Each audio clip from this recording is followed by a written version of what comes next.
Hello, everybody. Kind of weird. It's on my phone right now. Let me move it over. I don't know why it's got me on my phone.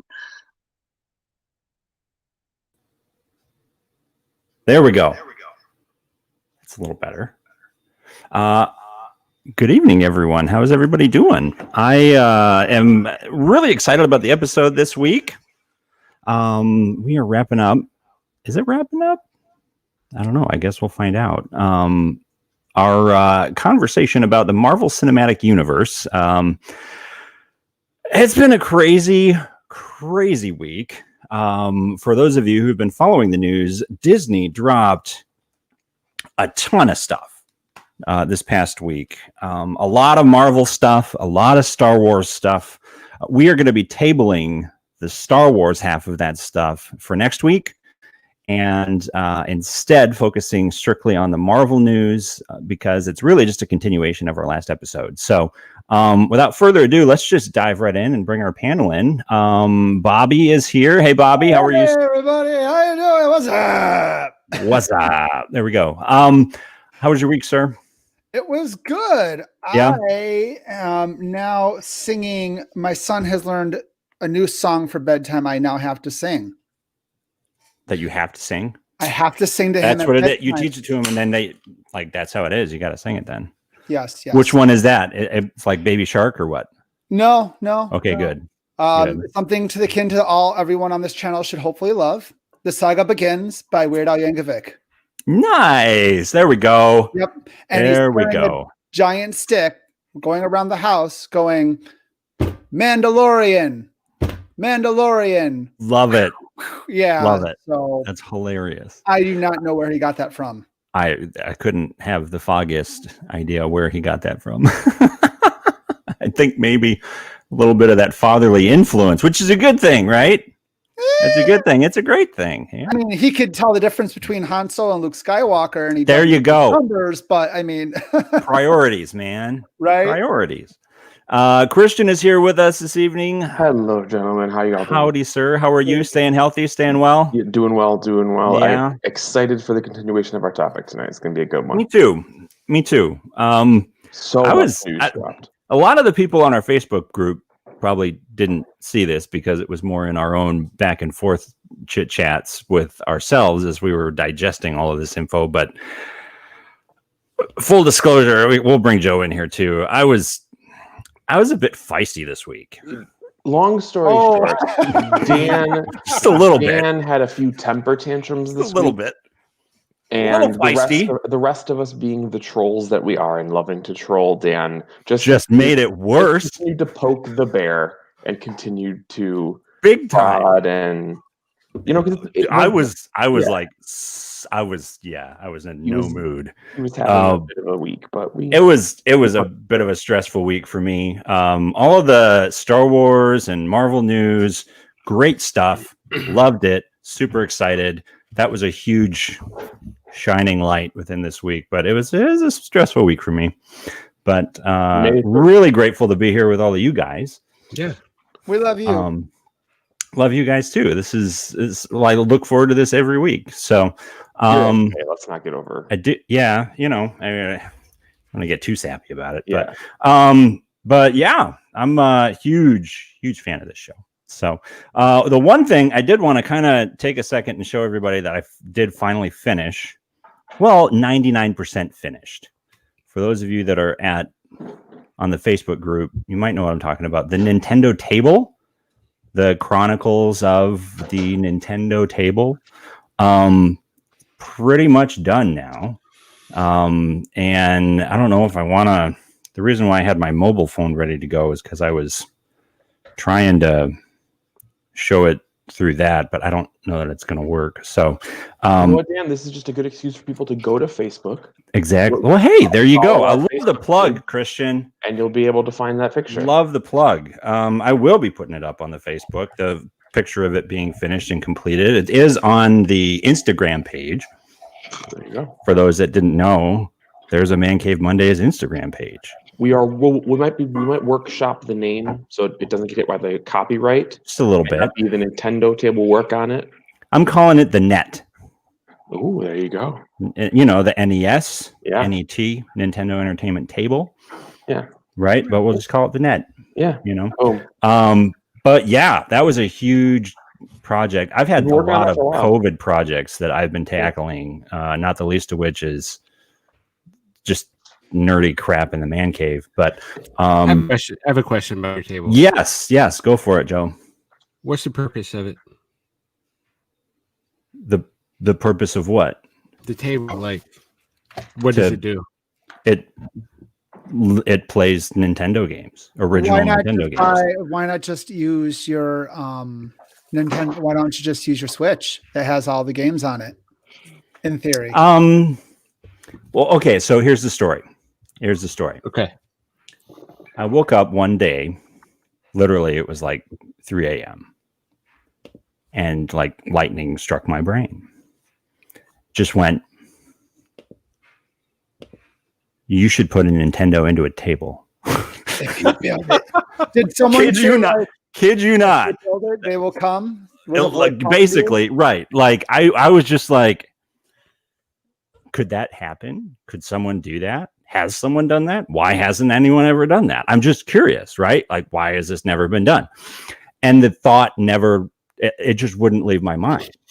I kept thinking and like hyper focusing on how would you do this? How would it happen? How, what could you utilize to do this? So I didn't want to like chop up and ruin an official, authentic Nintendo, an NES, right? Mm-hmm. The toaster style doesn't really fit what I was envisioning anyway. So I found a retro clone system that still plays the games great. And it was like $20, $15 maybe. And I found a coffee table dirt cheap on Facebook and bought it. And when I had a couple days off, I decided, what the hell, let's put a Nintendo table in it. And Nintendo in the table. Why? Because I had to see if it could be done, Joe. That's why. You were so preoccupied with whether you could, you didn't think about if you should. Oh, I definitely thought about if I should do it. The answer was absolutely. If it can be done, it should be done. I think Jurassic Park proves otherwise. I think Jurassic Park. Well, luckily, I wasn't, slicing genes and creating things that could kill me. That was the benefit. You don't know that. I mean, I kind of do. It's a Nintendo table. But with all that, well, maybe we should throw this out to everybody listening. Check out the Facebook group.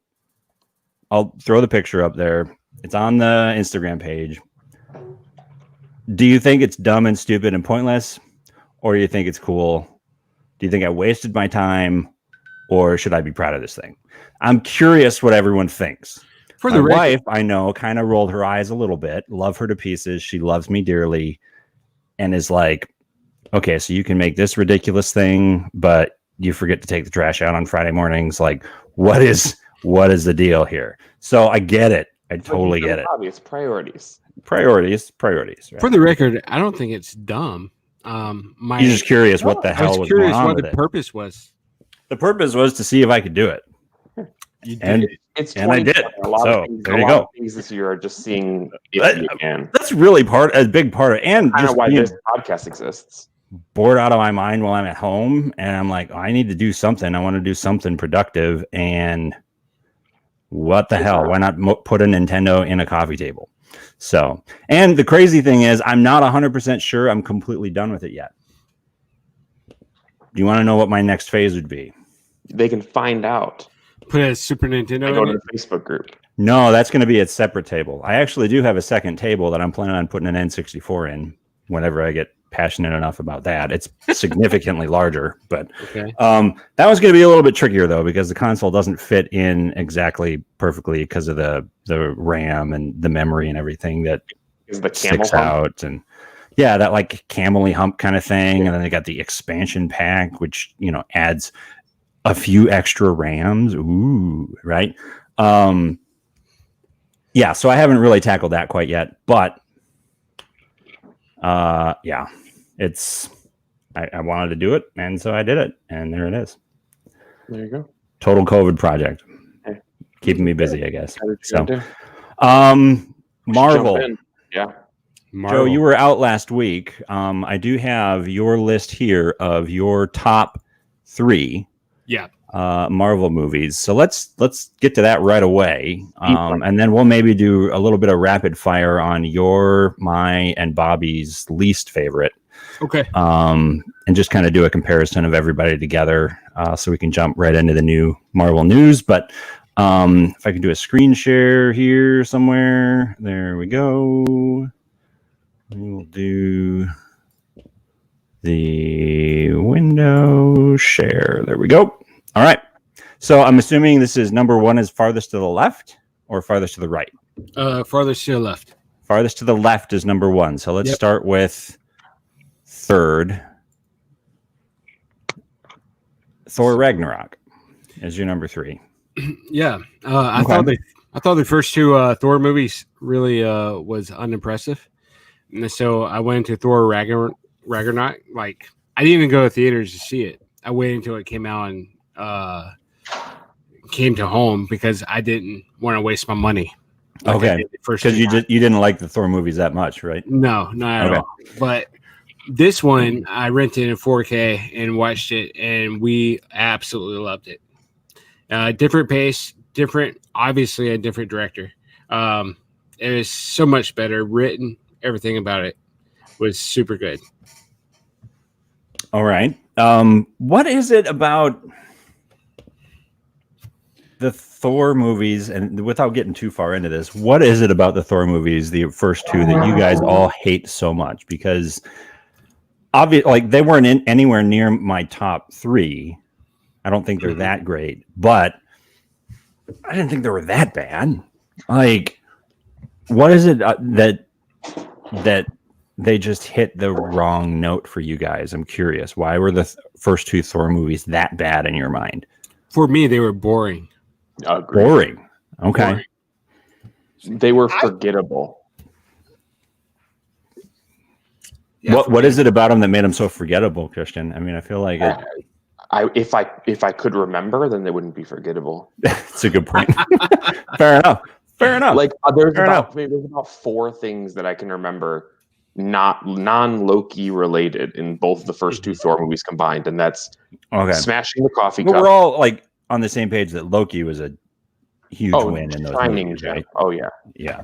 Okay. The best thing to come out of those early Phase 1 movies. Do you think Thor's character as a whole was developed well throughout those movies? In my opinion, I would say he was very one-dimensional. Okay. I totally agree. I think they cashed in on Chris Hemsworth's looks, and it was perfectly chiseled, shirtless body kind of thing going on, right? They dyed his eyebrows. Full range of Chris. They didn't use Chris's first full range until Thor Ragnarok. Yeah, because Taika looked at him and was like, "Holy crap, this guy's funny." Well, I don't know that I'd go that far, Bobby, and say until Thor Ragnarok. I think they still utilized him. They used him in the Avengers stuff a bit more. Like I would say this: up until Thor Ragnarok, he was a supporting character. Oh, I wouldn't go that far.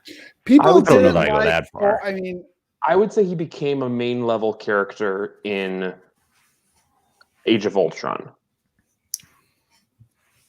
Yeah, probably. Although, here's the thing. Okay, so Avengers movie, he was supporting character in my mind. Here's where for me, I feel like the Thor movies on a couple different levels. There's reasons why I don't say they're that bad. One, freaking Norse mythology. That's my people. So I love that. Two, like there's like a little bit of a personal connection with it, which I loved. Two, the rest of this stuff that we love has significant ties to all of the Thor movies. That's fair. You like Loki? He was in Thor. Yeah. If you like the idea of the Infinity Stones in general, guess who set that up? Thor, right? In Age of Ultron. That was the big the big deal, right? If we like, I mean, you even look at Ragnarok, right? What is the ultimate expansion of his character being more well-rounded? Because he lost a lot. What he lost was understood better because we know the world that was there. We know the people that were there. We know like all of that, right? So without the other two movies, without him losing his mother, without him losing his father, right? Like, Dan, here's what I would say, and I think this sums up the best in my opinion. Without Thor Ragnarok, if we had just had the first two Thor movies and everything else stayed the same, I would have had little to no investment in his character arc in Infinity War and Endgame. oh yeah, for sure. So I think Thor like Ragnarok it definitely, it was necessary for sure. But I'm just saying, like, his story arc of being this person who has a vengeful reason to go after Thanos and then fails, and then in Endgame he's like that was one of my favorite parts of Endgame, was him going back and trying to, but again, struggle with the fact of whether or not he's still worthy. Like that whole concept of being worthy and all of that, and then Captain America turns out to be worthy. Like there's so much about other stuff that's connected to Thor and like his whole universe that without those two films, it wouldn't be there. You know what I mean? So something that we were talking about in the group chat this week. Just because things that came out later make you retroactively understand more doesn't mean they were good in of themselves. So yes, yeah, but if you have a deeper understanding of them now, you can go back and appreciate them more. Yeah, but it doesn't mean that they were good movies as of themselves. You can appreciate more about them, but it doesn't mean the movie themselves are good it's like Bobby was saying last week about me putting Endgame first. If you watch it in of its own little isolated block, it's not as good of a movie as if you understand everything that led up to it. Yeah, sure, you appreciate Thor 1 and 2 more, having seen everything that comes after it, but if you watch them by themselves, they're not that great. But I disagree with that statement too. I wouldn't say that they're amazing, but I wouldn't say they're terrible either. I don't think we should circle around for 2 hours about the Thor movies. About the Thor movie. No, I totally agree with that. And your second to the best, Joe, is Captain America, the first Avenger. Yep. Bobby is saluting you like Captain America himself. And I am here just shaking my head. I'm just saying, Joe and I are like 3 for 3 matching together. He's just missing my fourth movie that I listed. The honorable mention. What would your honorable mention have been, Joe? I'm curious. Actually, you have one. Hold on a second. I want to see if he matches. I'm curious too. While you're pulling that up, we do have a Facebook user, or possibly multiple Facebook users, leaving some comments, which if you guys go into StreamYard and give them permission, your name will actually pop up. Yeah, it's StreamYard.com/Facebook, right? Is that what it is? They watched Dark World the other day and actually really enjoyed it. They think Natalie Portman was supposed to have a bigger role than they've had thus far, and Captain America and the Winter Soldier is a top 3 for them. Yes, I totally agree with that. Hey, look who else showed up. Hi, Andrew. Hey, it's my brother. What's going on, Andrew? Again? Over here playing you took your headphones off. What are you taking your headphones off? Oh, because I was playing Last of Us while I was waiting. Last of Us 1 or 2? 2.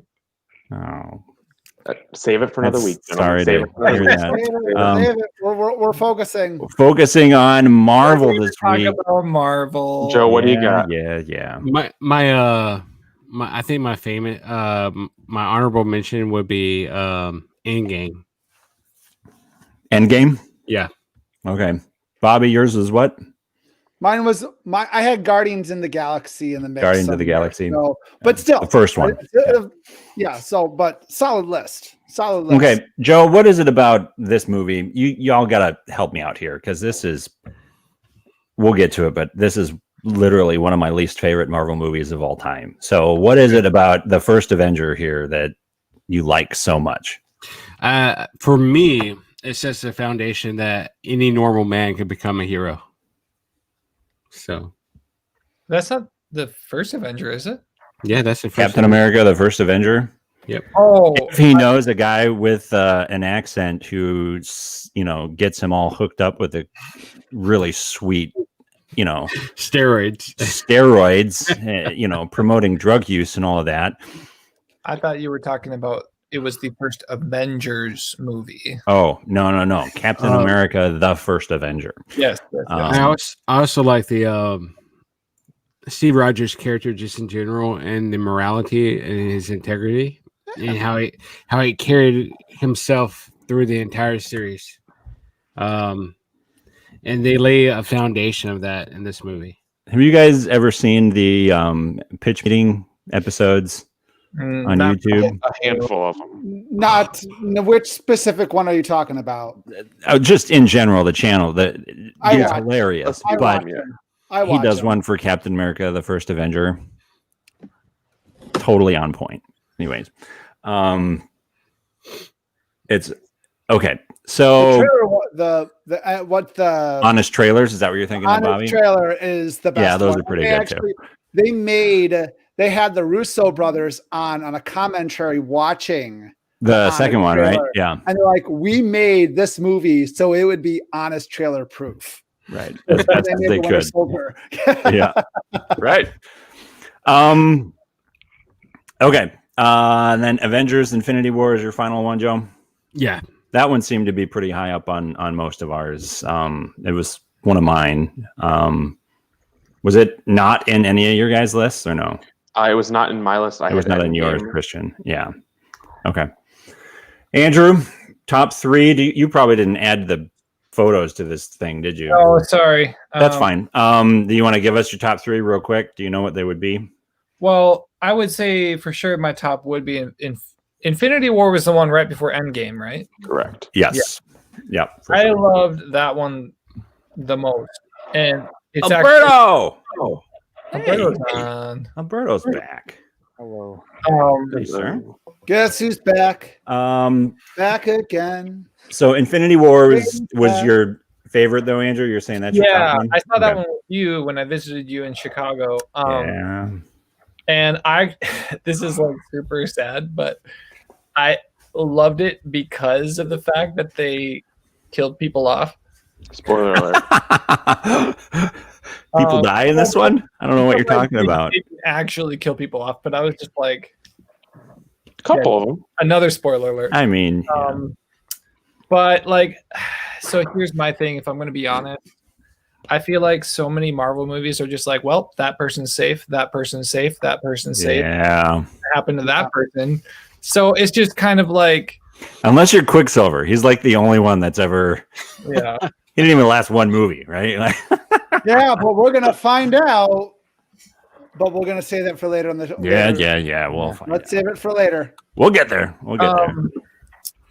Yeah, so I was a big fan of that one. So honestly, Black Panther was amazing. I was a big fan of Black Panther. Because I didn't create a list, I'm just literally looking at them right now. Top of your head kind of thing. That's fine. I would say that Black Panther, and I did like the most recent Spider-Man a lot. Far From Home. Yeah. Far From Home? Yeah. So good. That was on my list as well. I thought that was really good. Are you not a fan of that, Daniel?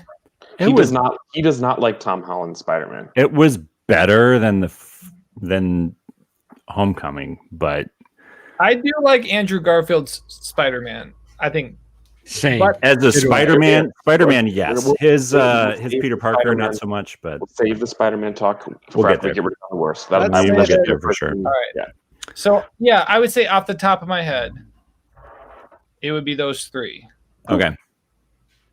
Yeah. And now let's speed run that worst so we can get to the good The stuff. worst ones. I don't like Captain Marvel at all. I've not actually even seen the whole thing. My wife and I fell asleep watching it. Nice. And Yeah, that sounds about right. I learned later that the people who you thought were the bad people were actually the good people. Yep. And that's Lame. what your brother and I didn't care at all. So. One of the worst choices for a twist in any I of the also it don't was think so I've bad. seen all of Doctor Strange, so I'd say that's probably out there. Doctor Strange is good, man. Sorry. It's one of my favorites, and it becomes one of my favorites more and more each time I watch it. But so let's dive into the worst ones here. Let me bring up this screen, and we'll try and fly through these here fairly quickly. Just fire away, rapid shot here. Bobby. So I made a graphic of the ones. If you expand it, you can kind of see the graphic that I made, if possible, Dan. Oh, of the ones that we all agree on are the worst? We all agree on, yeah. So if you just expand the window. I did see that. So I quickly formatted that together. So the ones that we all agree on that are the worst are Captain Marvel and, well, I get not, or a majority of us. 3 of us. By and large, these are the ones we all seem to agree were not all that great.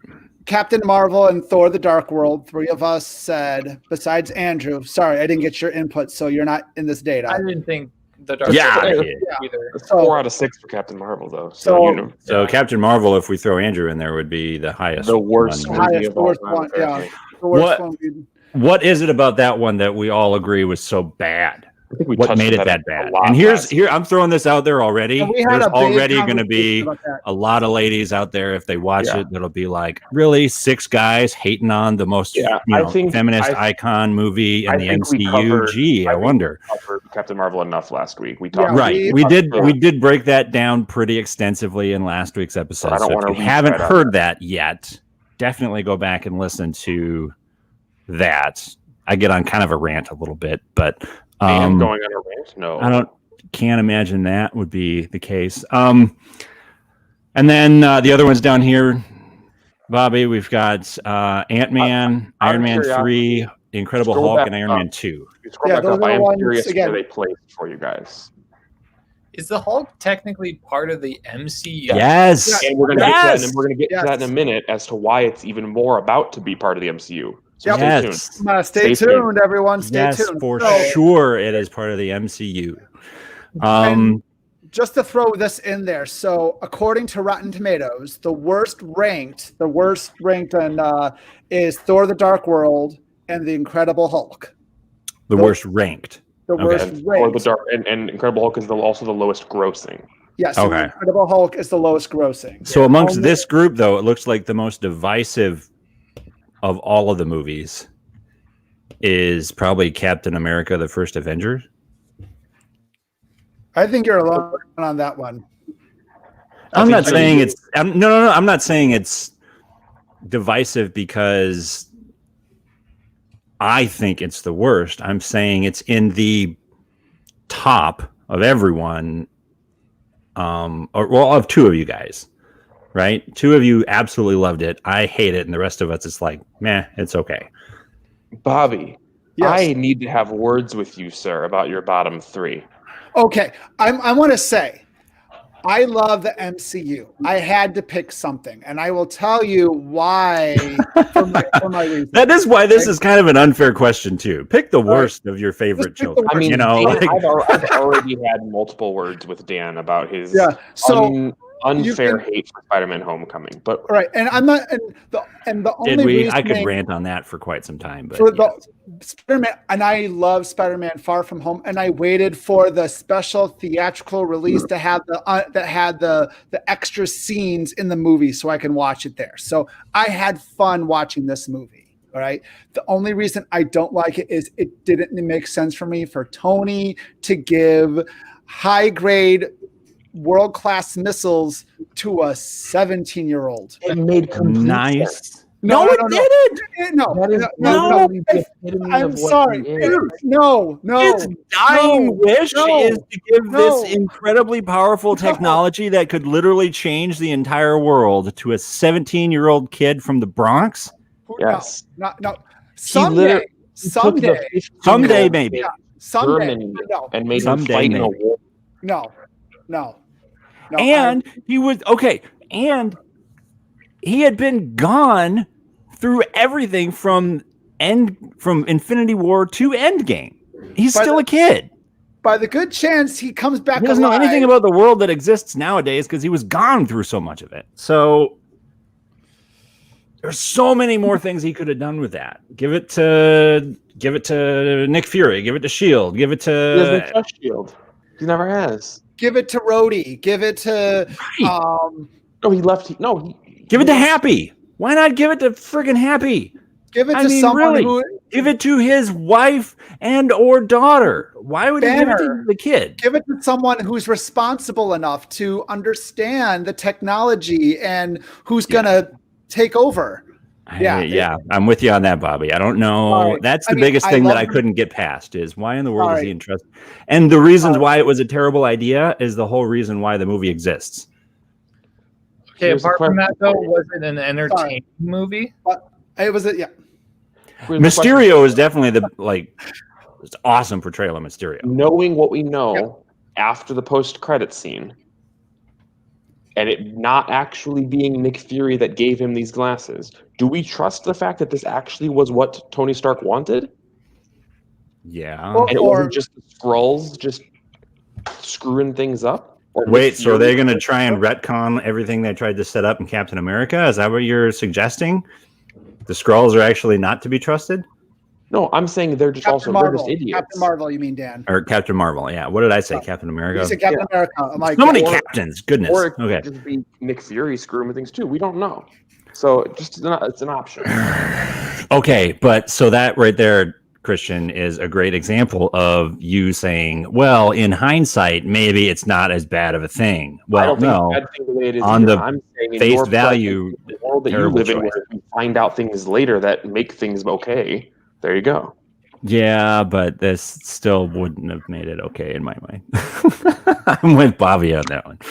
I would say, to Andrew's point, though, I find it substantially more entertaining and less frustrating to watch than the first Spider-Man was. But I don't we know. can go there. I don't know. I don't know how you do that either, Dan. It's not a Spider-Man movie. It's an Iron Man Jr. movie. It's not Spider-Man. Talking about He the doesn't have Which he one doesn't are you have talking spider about? sense. He's got He a has suit. spider He sense. got He has a spider suit. Talking about the first one. He's talking about the first And the one. first one. In the first The first one, movie. he has spider sense. No, I mean, but he has in Civil War. All right, so let's just go back. Everyone, go back, watch Civil War, watch the fight against Winter Soldier and Falcon.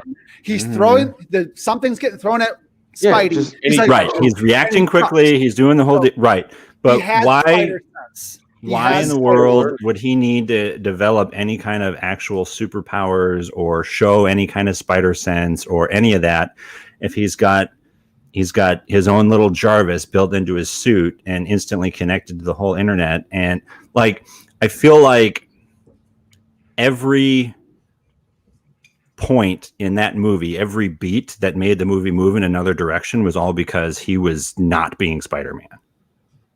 He's not Peter Parker in the traditional sense at all.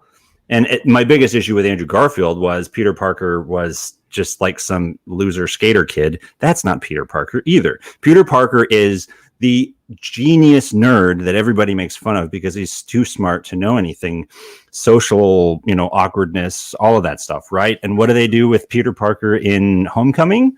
They make him a nerd in a school of nerds, and he's not being bullied by anybody other than one guy who's just kind of mean to him, but also kind of one of his best friends. The most recent iterations of Spider-Man is. No, dude. Spider-Man is the nerd that never gets the girl. In the And Spider-Man then he video, puts on the suit and the and he becomes a Spider-Man cocky kid. literally goes to a school exclusively for smart kids. Yeah, that's that's not what Peter that's- Parker. It is nowadays. They're not going off Dude. of your 1960 Peter Parker. They're going off of Dude. modern Peter Parker. Dude, I'm telling you, the whole reason why Spider-Man is a proud, confident, cocky kid is because the anonymity of being Spider-Man brings that personality out from Peter Parker, who is the exact opposite of that when he doesn't have the suit on. The In dynamics original between version of Spider-Man Peter and Parker, Peter Spider-Man, yeah. Parker, that's Spider-Man. That I is think the Spider-Man Peter Parker dynamic. It's always been Alberto, help me out here. I just gotta say, I love it when Um, Daniel and Christian fight. It's my favorite thing. fair enough.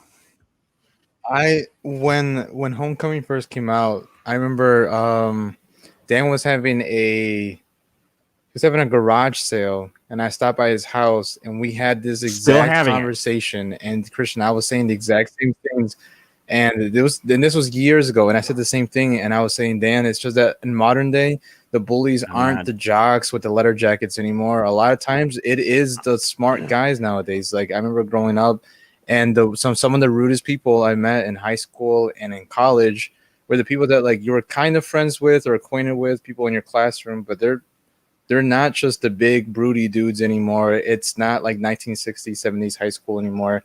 Like the way that high school experience was now compared to how it was when, the original Peter Parker was written, changed a lot. So I still love the original version, but I still love the new version for sure. And it's only because like I can connect more with it, like a whole lot more with it, because now at this point it's like, oh, that really is kind of how school feels like. But it's gonna change. Okay, so that movie did so many things wrong with the foundational things that were staples for Spider-Man. Wait, so Dan, I have a question then. So I agree and disagree. I agree because Mary Jane Watson. Wait, Dan. Hold on. Mary Jane doesn't exist in every version of Spider-Man. Right, but MJ, the girl he's going after, is not the amazing popular girl that's the exact opposite of the kind of person that Peter Parker would ever be able to get. Dan, I just got a quick question. So just to keep the conversation moving along, right? You had years to think about this. So can you give me an elevator pitch of how a 1960s version of Spider-Man would fit in the 21st century MCU? Because I think the writers wrote this Spider-Man this way to fit the rest of the universe. So how can you fit 1960s Spider-Man into here? We're giving you a minute, Dan. Yeah. Okay. One, you don't put him in a private school with a bunch of other nerds. Mm-hmm. Because then you get the whole social dynamic that does still exist, though it's different, does still exist in high school. You put it in a massive private school with a bunch of nerds and then give him Tony Stark and a suit that means his powers need to be substantially less of a big deal. Like, I don't know, like there's so many, those two choices alone for me made me think, okay, that this is less of a Spider-Man. Give us your pitch how to make the movie better. Huh? Give us your pitch on what you would do to make the 1960s I just did. you're in love with. I just did. You're saying what you hated about this one. Yeah, put him in a regular high school and with normal people, and he's the outcast, and then make him be the cocky, sarcastic kid that everybody talks about and loves, and nobody would even remotely think that the nerdy kid that everybody ignores is Spider-Man, who everybody's raving about now. All right, and we're time. Do you like the Tobey Maguire Spider-Man more then? I like him in Spider-Man 2. Spider-Man 1 was ridiculous because it's like a bunch of 20-year-old people trying to pretend they're in high school. Dan, let me ask you a question then, all right? Let me ask you a question, Dan. Okay. So what you're saying is you had expectations about this character that you loved going into this movie, and when they weren't met, you now hate that movie. He has a point. You were upset. What are you saying? Your expectations weren't met, and so what you're doing is a movie that wasn't made for your generation or made for you to like. You are then hating on because you don't understand the way the characters were made because it's too deep. I'm not hating on it. You're hating on it. It's the worst movie of all time. You didn't let me. Let me explain. We did explain. We gave you a minute. Full context. We gave you a minute. I understand. No, you asked me how I would make it better. And you said put him in. And I gave the answer to it. But here's the deal: this Spider-Man and this set of films fits the MCU perfectly. Right. Don't get me wrong. Okay, so that I'm not saying it is a bad set of movies for this series of movies. This is a perfect Spider-Man for this world and the universe that they have created. But if you're going to get a Spider-Man that is doing his own thing in his own movie apart from all of the MCU, it is not Tom Holland's Spider-Man. That is not Spider-Man on his own. He can't be on his own. Does that make sense? So when I'm saying I'm looking for a Spider-Man movie with the quintessential Spider-Man experience, you don't want it to be in the MCU. So it can't be something that fits in the MCU. Let's see what happens in the next movie because we'll see.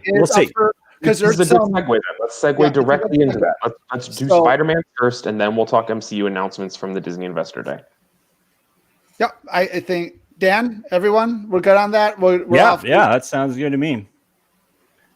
Sounds good to me. Thumbs up for everyone. We're going to move off of worst, and so Christian, hit us up with what is happening. Okay, so we'll start since we're already in Spider-Man land. We'll start with Spider-Man, then we'll jump to all the MCU announcements from Disney Investor Day. Are these legit rumors that have been confirmed? So we've or got one 100% confirmed. The rest are reasonable sources have said. Okay. The first one, obviously majorly confirmed, is Jamie Foxx returning as Electro. Just great. Jamie Foxx said in a tweet confirming the role, he is not going to be blue this time. All right, so Jamie Foxx is Electro. Really? That's interesting. So it's going to be either one of two things, which I'm thinking more likely is him from the Amazing Spider-Man movie, but gets sucked out of that dimension before he falls into the fish tank. And then he gets his powers a different way. So it's still the same character, but he doesn't have the weird transformation. So he gets sucked into a multiverse scenario before he becomes Electro, and then ends up fate intervenes and he still becomes Electro some other That's way. that's a theory. That's my theory. That's Or theory, second but- option is but it's this multiverse version of Electro. But he's confirmed to be in the movie, which is the fact. Let's go over the facts and then we can go over the theories. Yeah, let's do facts first. Do that. Let's do facts and then theories. Facts is Jamie Foxx returning as Electro, confirmed to be one of the villains in the movie. Okay. Confirmed to be taking place. Actually, they haven't confirmed when it's taking place yet, technically. We know it's coming out in 2021 of, I think, December 2021, they said. November, hold on. I have it. 1 second. 1 second. I had it.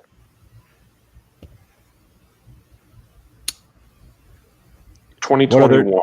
2021. Okay. December 17th, 2021 is the release date. December. Okay. So that'll be coming out before. So we're like a year out from that. Doctor Strange movie. Okay. Which is who else is confirmed for this? Oh, sorry. Benedict Cumberbatch as Doctor Strange.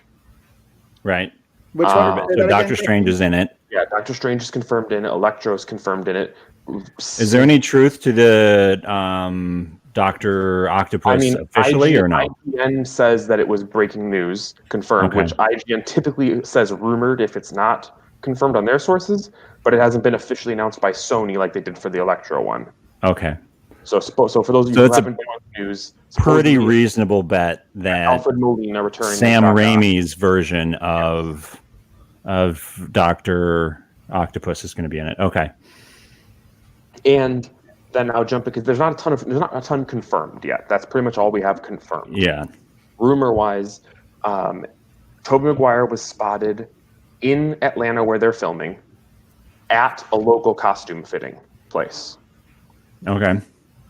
So pretty likely. Do we think there's any? Have we heard if there's any tie-in with the Venom movie at all? Do we think Tom Hardy's going to be in it at all? I feel like that might be the post-credit tease, in my opinion.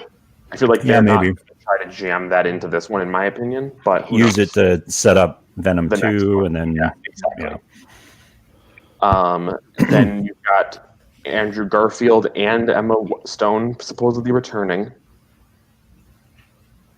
Emma Stone supposedly returning as Gwenom, or however you want to call it. Gwenom? Spider-Gwen, not Spider-Gwen? Spider-Gwen. Gwenom is when Venom takes her over. Right. But Yes, Spider-Gwen. Yes. That's interesting. Is this like post? That's really interesting. Post what happens to her in Spider-Man 2? No, so there's the theories, Andrew. That's a good question. I have a feeling what is probably going to happen is in an alternate world, in an alternate universe, if we're talking Spider-Verse blows everything up and we're bringing in different characters from multiple universes, Gwen is going to be coming in as the one who got bit by the spider, and she probably lost Peter. Which is traditionally versus Peter losing Gwen, and then they all come together, and it's going to be a really big deal, them two seeing each other for the first time since they lost each other in their own respective universes. Does that make sense? So that'd be awesome, because say what you want about the Amazing Spider-Man movies and how imperfect they were or whatever, but those two together, dude, that chemistry, fantastic.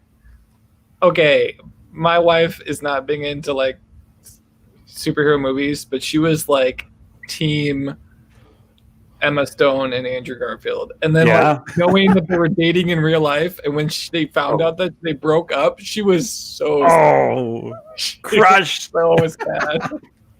And so I forget which. I think it was Alberto that mentioned it, asking like comparing the Spider-Mans. So that's an interesting question for you guys. Best Peter Parker, best Spider-Man, best overall. Out of the 3 Spider-Men. We can go around. Let's go around. Joe, you want to start out? Best Peter Parker Spider-Man is Andrew Garfield. Okay. Best for both of those? For so Peter Parker, Peter Parker and Spider-Man for you? It's both of them? Okay. So he's your best overall. Which would be all around as well. Okay. Okay. Andrew? Yep, same thing. I like Garfield. All right. Alberto? I'm supposed to pick one for each. He said best Peter Parker, or if you like all. I mean, if you don't. Same for all 3 of them. But I'm just curious. In case as unimaginative as it is, I'm gonna go with the. I feel like it's the internet popular vote, which is Toby is the best Peter, Andrew's the best Spider-Man, and Tom is just the real good, solid 85% on an exam. Nothing wrong with it. Solid B. That's it. So that's my choice. Passable on all fronts, not exactly a fail in any category, but just a solid choice all the way through. It's a solid C all around. I gave him a solid B. He gave him a solid. No, I'll give it B. B is above average. Yeah. So yeah. He doesn't say he's above average, and he does a good job on both, but we're like. Toby is great as Peter and Andrew is great as Spider-Man, and I felt like just Tom Holland never was great at either, but he was really good at doing both. Yeah. All right, Christian? I'm in 100% agreement with Alberto. All right, Bobby? I'll say Toby for Spider-Man, Andrew for Peter. Oh.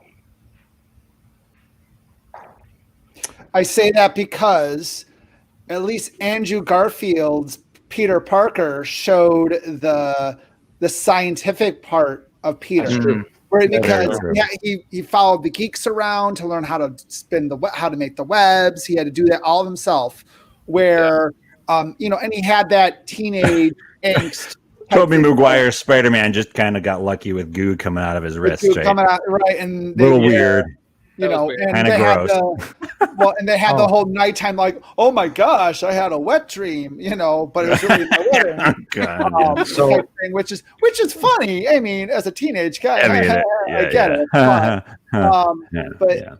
But so quick question, bouncing completely off of that. Do you think if let's say Toby, Andrew, and Tom are all in a movie together, Spider-Man 3, boom, do you think they will still keep Tobey Maguire's spider goo coming out of his wrist as canon, or would they just 100%. all of a sudden? 100%. Okay. 100%. Because bringing them all together in a Spider-Verse means that it is going to validate any creative choices they made before without undercutting any of the people who made those choices, and still allowing it to exist within the same universe.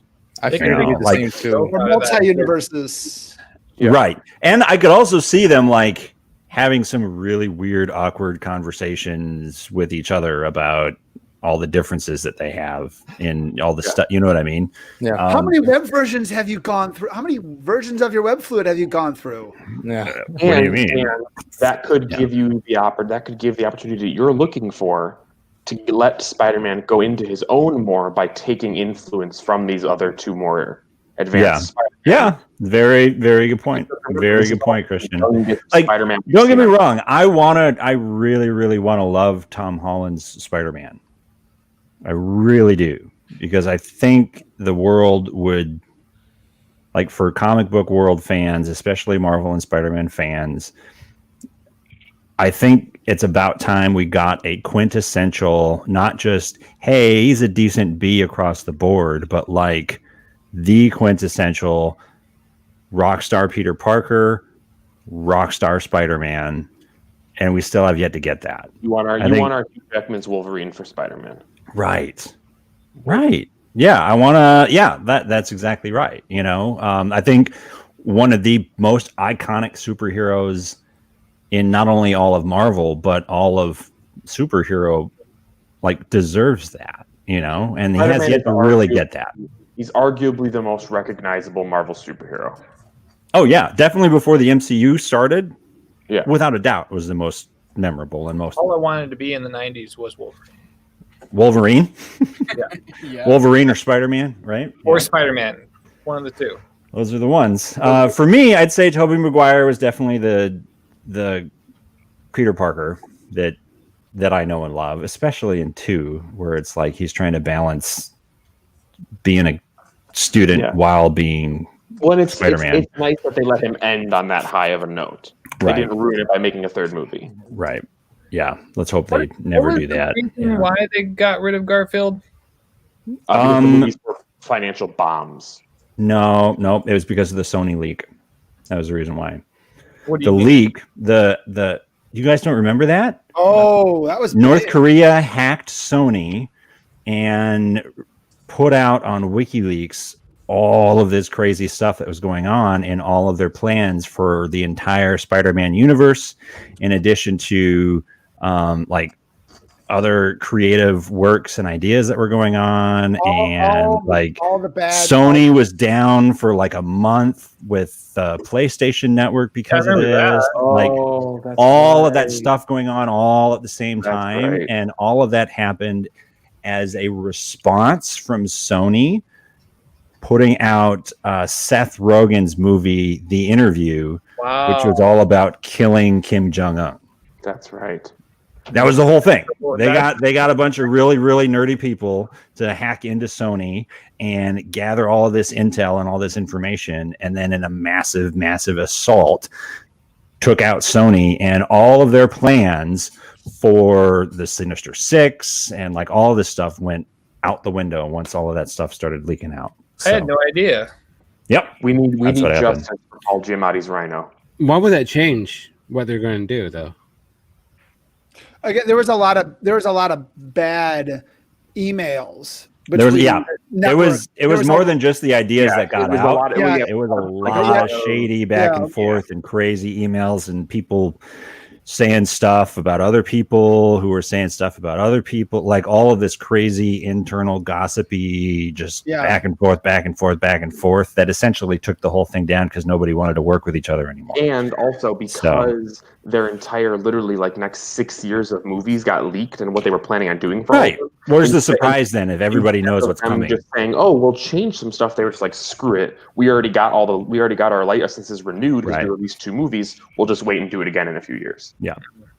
And then Marvel jumped on and said, hey, we'll play with you. Yeah. And so, the rest is history. So. I have a fan theory, and I would like to say, I'm sure you guys have seen this online. I thought of this in my own head probably a couple months before I saw it appear online. And since then it has appeared online. So you're taking credit. I'm not taking credit. We'll give it to you. We'll give it to you. Taking full credit for it. And I want to know what your guys' thoughts are on it. Either one of them, I'm personally leaning towards Tobey Maguire, but either one of them, I think one of Tobey Maguire or Andrew Garfield will be Uncle Ben's doppelganger. You mean the guy that dies, the or Wally what? West thing? They're pulling the what they did on the Flash. What do you mean? All right, so if you watch the CW Flash, his father, Wally West, Barry Allen. Jay Garrick. Jay Garrick. Not Wally West, Jay Garrick.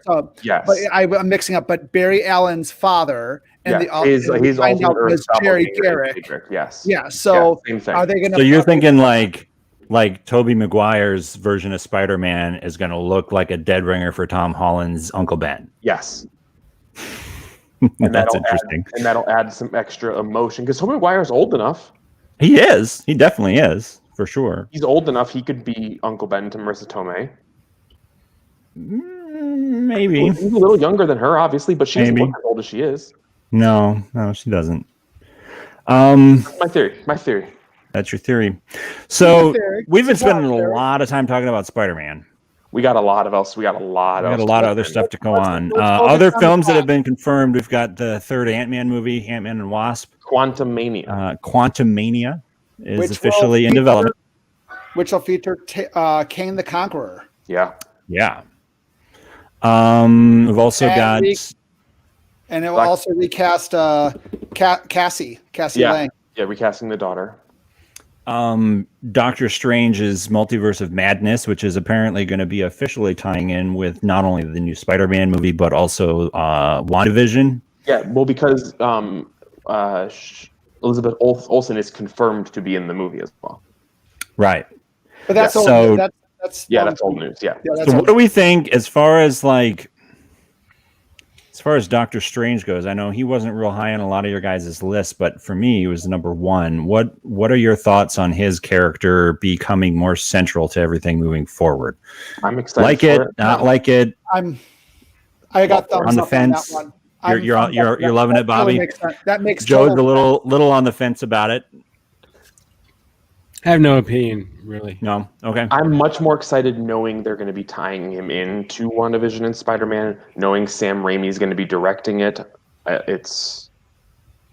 intrigued. I think just having Doctor Strange be the tie-in for everything that's happening. Yeah. He is going to be the new Tony Stark. Yeah. Focus point. Right. And I think that makes sense for these upcoming phases. I do too. I think, here's the thing though. I think when Captain Marvel came in, everybody was saying, oh, she's going to be the new central key person that everybody's rallying around. Yeah. Looks like either that was totally BS or that focus is shifting more towards Doctor Strange. It just made more sense to me for Doctor Strange. So I'm surprised people are saying, I can see Captain Marvel is going to be the new powerhouse. She's going to be the new Avengers leader. She's going to be the new Captain America. But in my head, the world was going to revolve around Doctor Strange. Right. Okay. Benedict Cumberbatch is too much of a powerhouse I think he's out of everyone that's right now. I think he's the most recognizable character out of the MCU. Do you think though they're gonna so I haven't watched Marvel movies in a long time, but at the end of Endgame, didn't Captain America give his shield over to Falcon? Yes, and they're making a Disney Plus series, which goes into the Falcon Winter Soldier series for sure. The last thing that you skipped in the movie realm, Dan, burying the lead here. Disney confirmed that Marvel Studios is developing a new Fantastic Four. I know. I was getting there. That was on my list. We're getting there. And we also hope it doesn't suck. It's not going to. There's no way. Worse. And it's directed by the same director, John Watts, who made Spider-Man: Homecoming and Far From Home. Yep. Yeah, we'll see. Movie is Sam Raimi directing? He was going to direct it. Doctor Strange. That's one it was. It was because the original director left because of creative differences. And here's the interesting thing about Sam Raimi is that choice. He, with the exception of Spider-Man, he's known more for horror. Which is that's what they want. Makes sense. Well, and for his a horror film, that's what everybody was saying originally was hey, this is going to be more of a horror-esque kind of feel and different than all the other MCU movies. And then I thought they said they were going to try and go away from that. No? Well, here's the thing. They wanted an MCU horror style film. Yeah. The original director wanted to make it like a hardcore, straight up horror movie. And they were like, no, we don't want that. They did a lot of shifting on that too. New Mutants was going to be a horror thing. And then they're like, we're going to lighten it up a bit. No, you kind of need to commit. If you're going to go horror, you need to commit. And so that's why I think that they were like, okay, we've seen Sam Raimi can do horror, but we also know he's capable of doing these other things too. Hopefully get a nice balance out of him. Go ahead, Bobby. I was going to say, hasn't New Mutants, hasn't it hit a good stride on the video on demand circuit? I think so. It's doing better there than I think it probably did in theaters. So I think that would give credence to giving whatever Sam Raimi is going to do with the Multiverse of Madness. Yeah. But yeah, I'm really excited about the Fantastic Four finally getting some kind of attention that it deserves.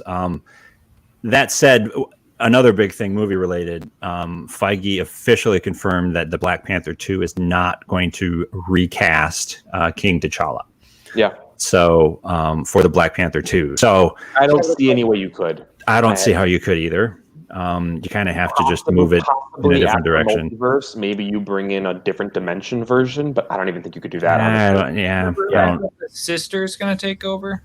That's the rumor. That's the thing, but she's got a lot of flack on the internet right now as well. Who? The actress. I don't remember her name. Yeah, I think there's plenty of time for that to die down, though. Yeah, and I think a lot of that was just people running on certain expectations of a response like that was supposed to be immediate on social media, and her not jumping onto the. Well, there was a whole like anti-vax thing that came out with her too. Oh, there was a whole big politics stuff. Yeah, whatever. Yeah. Like let people, whatever politics people have, whatever. Just do the job. If you can do the job, then let them do the job. So exactly, and that was confirmed for July 2022 release. Okay, Black Panther. So moving on to the series that were announced. And we can just kind of fire away on just talking about. Well, let's work our way through and mention which ones they are, and then we can kind of break down which ones stick out to us the most. So so first there's obviously Wanda Vision. They officially released a trailer, a pretty big deal. January 15th. Yep, January 15th. Then there's Falcon and the Winter Soldier. They released a full trailer as well. That's coming out in March. The first look at Loki. The trailer was released, and that's coming out in May 2021. Hawkeye, January, March, and May. Boom, boom, boom. March. All of this stuff is in 2021 for the most part. It's all going to be on Disney Plus. So Loki's going to be May. Hawkeye is going to be premiering on Disney Plus, quote, late fall 2021. Which they're filming right now. And then the What If animated series is going to be coming out as well. First episode is going to focus on what if Peggy Carter received the super soldier serum. Right. And then we've got, what else we got? Three new series coming to Disney Plus. The animated ones, right? Or no? Nope. Live action. Ironheart, which focuses on Riri Williams, which is in a pretty newer series of comic books. Yep. She becomes essentially the new Iron Man.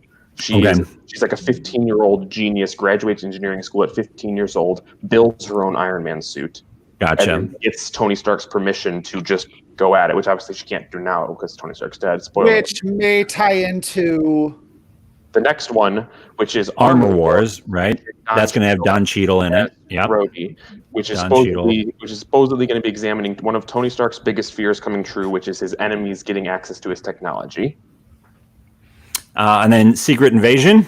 Bringing back Samuel L. Jackson as Nick Fury and Ben Mendelsohn as Talos, the Skull Leader. So read the synopsis about that one, because I think what's one of Dan's biggest things about Captain Marvel.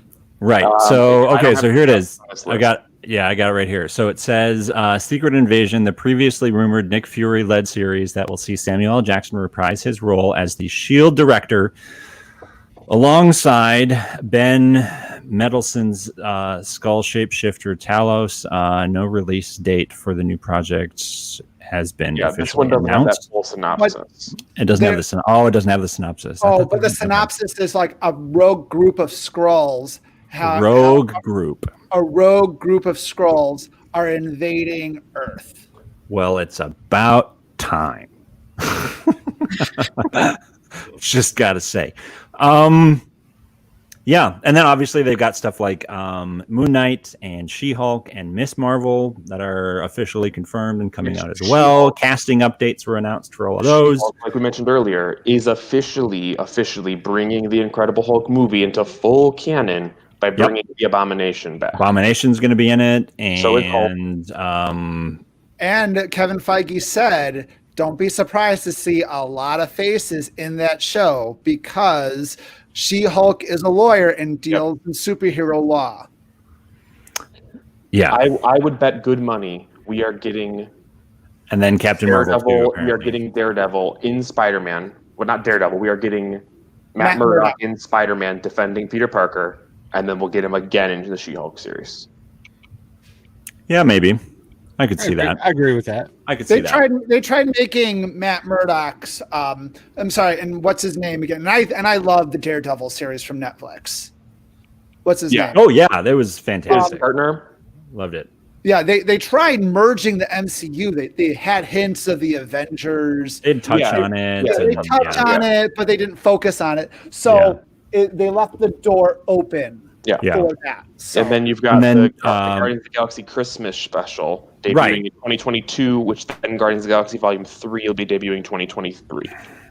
Why are they doing a holiday special? Have we not learned our lesson? Why did Star Wars do one? I know. Why that? It's being directed by James Gunn. It's being filmed with the movie. It's gonna be hilarious. I hope so. So here's Joe, Alberto. I feel like you've been pretty silent. Is it just me, or is this like my brain hurts because it's on overload? About like everything going on with the MCU? Yeah. There's a lot. It is an aggressive plan. I'm saying this. Okay, I say this as the next thing I'm about to say. No, for our listeners, I am saying this as the big DC fanboy.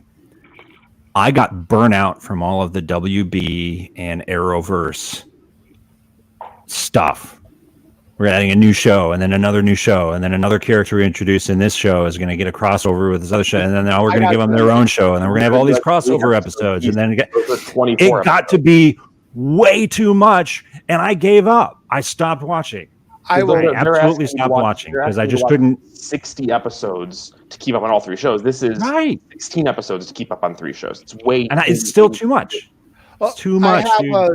I have a thing about Arrow, and sorry, Christian. No, go.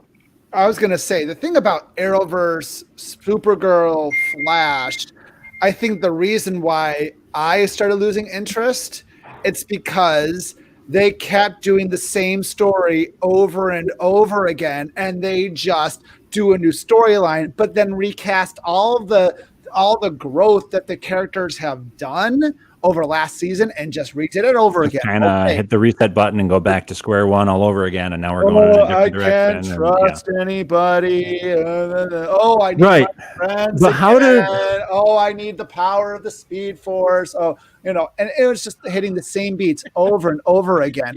That's why. Yeah. I totally agree. So, they ran out of. They had something great going on, but I think that's also do anything with it. Say that again, Christian? They had something great, but they waited too long to do anything with it. Right, and they finally made their Justice League. Arrow was gone, and now Supergirl's being canceled, and Flash is on it. Like by the time, their Justice League should have been made 5 seasons earlier than it was. They waited way too long to capitalize on the momentum of those shows, and they instead tried to build this expanding universe instead of focusing on what they had. Maybe I'm just becoming an cynical old man, but because you already this is just it's too much, guys. It's too much. You are the old man sitting on the stoop. You ask me why I'm quiet. It's because I'm a huge Marvel fan. I've been reading the X-Men comics and going through their entire series, about to start the Spider-Man comics. And to be quite honest, when it comes to when all the releases came out, the only trailer I watched was 2 trailers I watched was Wanda Vision, because she's an X-Men and she resets their universe, and X-Men. And who's going to be? Who are they talking about? Who might be in WandaVision, Joe? Magneto. Not just Magneto. Quicksilver from the X-Men Foxx franchises. That would be awesome. I'd be cool with that. I don't know if they're maybe, but that Quicksilver is radically different because that Quicksilver is the son of Magneto, and in the MCU, Quicksilver wasn't the son of Magneto. Well, I'm just saying, there's a lot going on there. Sorry, Joe, but as far as we know, the second video was I watched the Loki trailer. And which looks let's really be honest. Let's be honest. It looks really good. My wife has the hots for the dude, so I get it. And it's got Owen Wilson in it, which is going to. Has Owen Wilson, but other than that, like I've not been that interested in any of the other stuff they were presenting, other than Spider-Man and Sinister Six. Oh. And I don't. You just gave Bobby a stroke there. I don't feel like I'm alone. No, Joe, You're I not thought alone, Joe. You're not alone. I thought you'd be on the Falcon and the Winter Soldier with me. No. Oh, yeah, that's. Am I going to watch it? Yes, but am I invested into those characters like I am in others? No. So I saw Civil War and I saw that back and forth between Bucky and Falcon, and I'm like, sign me up for whatever they have going on together. So I'm fully invested in that show. I'm with you, Joe. I'm with you. And here's the thing. I wasn't 100% on board with the whole WandaVision thing either until I saw the trailers and was like, okay, this is kind of like interesting. It's so different. It's either going to be the greatest thing they've done or it's going to be a massive failure. Here's my prediction. I think I'm going to end up loving it, and y'all are going to hate it, and we're going to be arguing about it for all eternity. That's what I think is going to happen. It's going to be so weird and so different and so far off the beaten path that it's going to piss a lot of people off, and I'm going to be like, "Yeah, I love that." I have no expectations. Do you guys know what happened in the Marvel series in X-Men with Wanda? Yes. I didn't read it, but I know what happened. Do you, Dan? Not 100%. No. Short version is she becomes unstable. The Avengers and X-Men take a vote on killing her. Yep. Quicksilver's there, runs back to her, tells her, "Hey, they're coming to kill you." When they were just coming and talk to her to check on her stability, and she resets the whole universe where only like 3% of mutants. No, that's before. I'm sorry. No. But the show and the end of the story is what you're getting at. Yeah, 3%. 3% of the mutants kept their powers. Okay, interesting. Only like 200 or 298 mutants existed in the world. So interesting. I mean, I think we can all agree on one thing. That however they decide to do it, the WandaVision show is gonna be inevitably how they tie mutants into the MCU. I'm sure. It's gonna start the chain reaction. Yeah, it's gonna either A, be the key that makes us realize they were there the whole time, or it's gonna be what brings them to. So talking about predictions wise, then, as we're kind of looking forward to the MCU stuff, we've kind of hit all the stuff that's coming out and what we're looking forward to or whatever. Touched on. We've still got the Eternals movie. We've still got Shang-Chi. We've still got Thor: Love and Thunder. We've still got a ton of pretty much Avengers 5. Those aren't even the announcements that came out this past week. Those are just stuff that we know exists and is on the way. And they confirmed. Right. Let's zero in on the X-Men thing here for a sec because we're kind of landing on that a little bit. What characters and or actors do you think would actually make their way into the MCU if they were to reset stuff and and bring in characters and cross them over? Talking about the possibility that Quicksilver could come over as the same actor. Other characters and or actors do you think that could actually make an official jump into the MCU because of all this? What X-Men characters do we think they'll debut, or what Fox X-Men characters do we think they'll keep? So like the last one. What Fox characters do you think they will keep? Deadpool. I was going to say Deadpool for sure. Deadpool, obviously definitely Deadpool. I don't count Deadpool. I think they're going to recast the entire X-Men team. Yeah. I think Deadpool is the only character that'll stay. Who do you think will play Wolverine? That's exactly what I was thinking, Andrew. What about Wolverine? Yeah. At this point, Hugh Jackman, is he... How do you do anyone other than Hugh Jackman? They can do anything with computers. They can make anyone look younger. I think they're going to cast somebody new, and you know what? And it'll get fan backlash. But at the end of the day, it's the MCU. I believe they won't cast anyone new. They'll cast X-23 and leave Wolverine out of it. Do you think they'll go with the girl that played X-23 in Logan? No.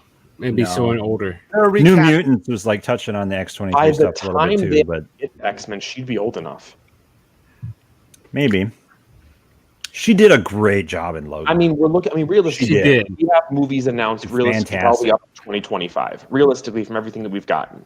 We've got the next 3 to 4 to 5 years of movies. So Paul's listening on Facebook. He's chiming in and pointing out that Deadpool is already officially Disney. Yeah, and they've already signed on for season 3 or season 3 episode Movie 3, whatever you want to call it.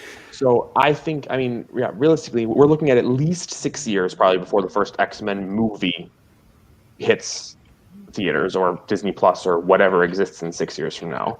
Right.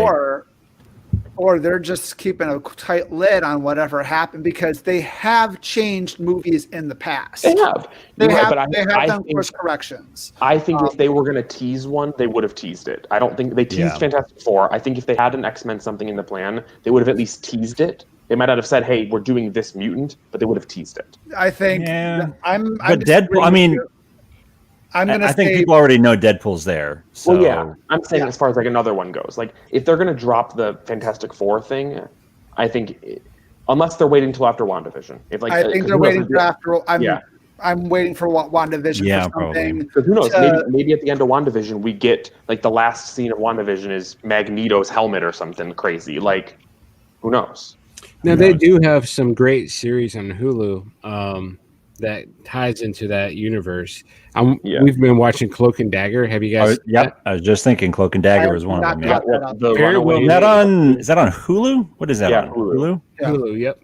Yeah. I've never watched them, but I've seen like bits and pieces. Very well made. Ties into they're part of the X-Force and then comic books. I don't think those are officially MCU canon though, are they? They are. Are they? Cloak and Dagger is. Yep. Is it, or was it part of the like TV MCU canon, like the Netflix Defenders, like ones that were like that's what I'm saying. They are technically officially part of the MCU, but not officially incorporated into the full big picture of everything going on. So they could very easily be. They are part of the same universe, though. Is what I'm saying. Kind of like Agents of Shield. Right. Kristen, you played Miles Morales, right? I did. Yes. The big baddie was Roxxon, and so the big baddie in Cloak and Dagger is also Roxxon. Okay. So interesting. So how does Deadpool fit into all of this though? That's the thing I can't. I'm having a hard time wrapping my brain around. Deadpool. He doesn't need to fit in. He's going to do his own thing. But Christian, he doesn't need to fit in per se, but tonally and expectation wise, he is so radically different from everything else that the MCU has done. Yeah. How is Disney going to handle him officially being in this universe and not piss off everybody that's loved what Ryan Reynolds has done so far? They will. I think they will let Ryan Reynolds do exactly what Deadpool has always done, and that is make very little sense and be ridiculous and be amazing, and that's it. Do you think you're going to let him? They're going to let him just let Deadpool run wild in this playground of all of these characters now, or no? I don't think they will have Deadpool interact with anybody else from the MCU. He doesn't. I don't. He has to now, dude. I want him to, but I don't think he has to, and I don't think they will. What kind of a story do you do without that? There's any number of stories. They have the entire X-Men library to work with. Yeah. The amount of jokes that could already write themselves with Cable and Thanos. That's the thing. Who is Deadpool? Come on. He'll make all the jokes. He'll be the one saying Captain America and Johnny Storm, right? Oh wait, Tom Holland. Like he'll be the one making the jokes, but he won't be in any of the other movies. Right. Well, I think what my prediction is, Disney will create a separate universe with X-Men that's separate from the MCU, and Deadpool will operate within that universe. And then bring in occasionally a crossover stuff because the multiverse thing will have been established at that point. Is that what you're thinking? Yeah. Occasionally you'll get an X-Men character crossover or whatever. Yeah, Deadpool's more of an X-Men than an Avenger anyway. Yeah. 100%. Yeah. Oh yeah, for sure. Oh yeah. But did any of you ever read through any of the Deadpool Kills series? I've glanced at them. Yeah, I've glanced at them. Which that could be a hilarious one-off thing. I would love to see that story arc happen. Oh, it'd be I fantastic. doubt they'll ever actually do it. If they do, it'll be an animated thing. Maybe in a what if part of Yeah. the what if series or whatever. But it starts out with him killing the MCU. Yeah. Like killing, or Deadpool kills the Marvel Universe. Then it goes into that's not enough. Now he's going after all of these crazy characters throughout history. So he goes after classic literature like Captain Ahab and that sort of thing. And then another Deadpool in another universe gets wind of the fact that this Deadpool is going crazy and killing everybody. And so then the final chapter of it is Deadpool kills Deadpool and they go after each other. So, and it's hilarious. Yes, Bobby. You're just over there like, I want to say something. I'm just saying, you guys are totally not thinking about Kamala Khan, how originally part of the MCU plan was to introduce Inhumans. That's true. And the MCU Very plan, true. They changed it up because they made things work, but they took out the Inhumans. They made it into an ABC horrible movie. They merged into Agents of S.H.I.E.L.D., but Kamala Khan, who is Miss Marvel, is an Inhuman. Mm. And they have not introduced Inhumans into the MCU movie canon. Into the proper movie side of it. It was part of the Avengers S.H.I.E.L.D. for a while. TV series for a little bit. Yeah. So if they're going to tie things in, that great. But is she going to? And then they hinted about in the teasers, it's a coming of age story, trying to figure out who you are. Are they going to say she's a mutant? Yeah, probably. And Kamala Khan is very popular in comic books these days. How is she not going to be a force to be reckoned with? Not a powerhouse, but a recognizable character for people to latch onto. And that's why they're putting her in the Captain Marvel 2 first, and then giving her own show, because they're trying to give people a reason to go see Captain Marvel 2. I can see. They're saying, you want to see the debut of this character you love, you have to go see this movie. Yeah. Are they going to show her in superhero form, or They said probably not yet. I'm sure they'll hang on to that. Probably. Yeah. Do you think we ever see Deadpool take on anybody directly in the MCU, or is he just referencing them? If so, it'll be Spider-Man related. Really? Yes. Yeah, I agree. You think Sony's gonna be all right with Spider-Man taking on the Deadpool? Yes. Dude, imagine the Deadpool. I would love that. Don't get me wrong. I would love that. In that, you get Ryan Reynolds Deadpool versus. Oh, dude, there's so much money. Any one of them. I mean, any one of them. The funny thing is how many people would probably do some sort of a alternate identity misconception kind of thing and accidentally call him Spider-Man because he's never shown up in a universe with Spider-Man yet, mistaken identity, and then he gets all ticked off about it. Alberto, do you think we'll see Deadpool take on anybody in the Marvel Cinematic Universe in the future, or no? I would hope so. I think it'd be interesting. Speaking of Deadpool, I was kind of waiting to see if anyone would drop any of the supporting cast along with them. Like, I'm wondering if we're ever going to get Colossus back. Right. Specifically, we don't have confirmation of any of that yet. They finally just introduced Domino in Deadpool 2. So I'm just wondering what's gonna happen with that whole thing. They've already had that whole Juggernaut fight again now in Deadpool 2. So are they gonna retcon anything? Are they gonna reintroduce any of these characters? The main ones I'm just hoping is that the Megasonic Teenage Warhead. Right. Yep. I always mess up her name, but I'm definitely hoping that she shows back up, because I could see them definitely keeping her because Disney is definitely wanting to diversify all of the representation, all their characters and their heroes. So I could see them keeping that one in for sure. For me, constantly, whenever I think about what they're keeping, I never think about the main stars, because for sure, Ryan Reynolds is a big name. And Ryan Reynolds is constantly being put into new projects, so he's going to continue to be a real big name. So I don't think his career is at all going to be affected by this Right. It's always a supporting cast I'm always the most curious with. And also they just had that other mutant kid, I cannot remember his name, the one the Flame Kid or whatever. The Flame Kid from Deadpool 2. Yeah. So I'm also Firestorm, I think was his name, right? And if they are going Firestorm or something like that, they are going to do like a multiverse. If I remember correctly, in Deadpool 2, I remember that Deadpool had a conversation. Deadpool time travel, and he goes back and screws up he changes a bunch of stuff. Yeah, right. Deadpool had that time travel sequence, and then he also did talk to his girlfriend who passed. So at the same time, like if Doctor Strange would be introducing time travel multiverses, where that can be a connection. I mean, he has this undenying love for his, for the love of his life. I can't see that if he meets Doctor Strange, he's not gonna try to convince him as best as he can and say, "Please let me go back." And it's like, let me just know that those guys are walking up the stairs at that time, so I can save her instead. Yeah. The jokes already write themselves of him either by himself or with that core supporting cast in an MCU official movie, and he says to Colossus, "Oh, where's the rest of the X-Men? Oh, wait, never mind, they're being recasted." Like the jokes, something along those lines. Yeah, like they're already is perfectly set okay, up. but here's the question though.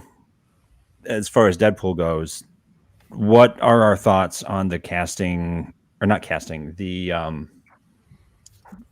total writer director shift overhaul that Disney did? I think they got rid of everybody who was responsible for the first two, with the exception of Ryan Reynolds, and now they're bringing in the girls in charge of Bob's Burgers. You're starting into hot water, dude. You know that. I'm just saying, like there's an aspect of, like, I get Disney's real big on like pushing for the diversity thing, and I'm totally on board with that. But I also think the right people for the job should just be allowed to do the job.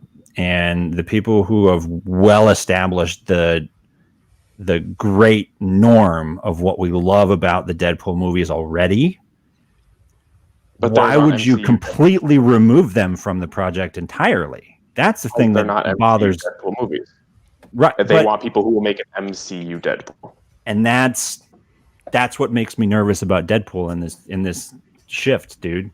I trust Ryan Reynolds. I trust Ryan Reynolds enough to say to them, no.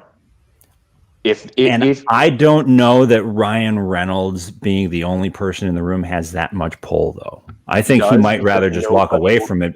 He'd probably walk away from it because it's not going to be the movie that he wants. And nobody would go see it if it didn't have Ryan Reynolds in it. Right. And Disney'd be like, okay, so we're never going to make a Deadpool movie. Moving on, we got a bajillion other properties to work with. Yeah, they'll. Yeah. You know I think Ryan Reynolds between him and Josh Brolin and Zazie Beetz, all of them three together being Domino, Cable, and Deadpool. Right. Those are big names in the X-Men universe. Huge. They are. And it's like, if all three of them are like, we really aren't happy with the direction, maybe Ryan doesn't have the power all by himself, but I think with the other two and such big staples, like Domino is very attached to Deadpool's, development as he keeps growing up, and then Cable is such a pinnacle part in the whole X-Men universe as well. So I would imagine if them three, I think all three of them would have to be happy with the direction. So yeah, if they're going to be in it, though, that's the thing. You're assuming that they're going to be in it. If it's just Ryan Reynolds doing whatever they want with the recasting of everything involving the X-Men, I get, and this kind of goes back to what I was saying about Spider-Man, right? And the thing that made me so resistant to fully embrace everything about the MCU Spider-Man is, in order for Spider-Man to fit within the context of everything that's been built in the MCU, they had to radically shift and alter things about his character that, in my mind, made him Spider-Man. And I'm nervous that same thing. I'm nervous that same thing is going to happen to Deadpool in order for him to fit within this universe. Does that make sense? Mm-hmm. At all? It does, but I stand by my opinion. I don't think Ryan Reynolds would have signed on to it if it wasn't going to be what he wanted it to be. I agree with Christian. And the fact that Ryan Reynolds is the one that nothing's been written yet, though. That's the thing. But Ryan Reynolds is the one that came out and said, "We're working on this. These are the new writers. This is what's happening." I trust Ryan Reynolds and his creative process with Deadpool enough that I don't think he would have signed on for it or been the one to put it out in the world if he wasn't fully on board with the process that's going to be going. I trust Ryan Reynolds. I don't know that I trust Disney and Kevin Feige to know what to do with Deadpool in their universe. I don't and the think fact they need that to know. the fact that well, here's the thing: the fact that they removed everybody else who knows how to use this character and do justice to this character, they removed all of them from the project, with the exception of Ryan Reynolds, because let's be honest, it's his character. As an actor, he has to be attached to it. If it wasn't Ryan Reynolds putting on the outfit and being the character, he probably would have been removed from it as well. Because Kevin Feige, love him or hate him for it, but everything that happens in the MCU is entirely done through his very, very, very strict fine-tooth comb approval.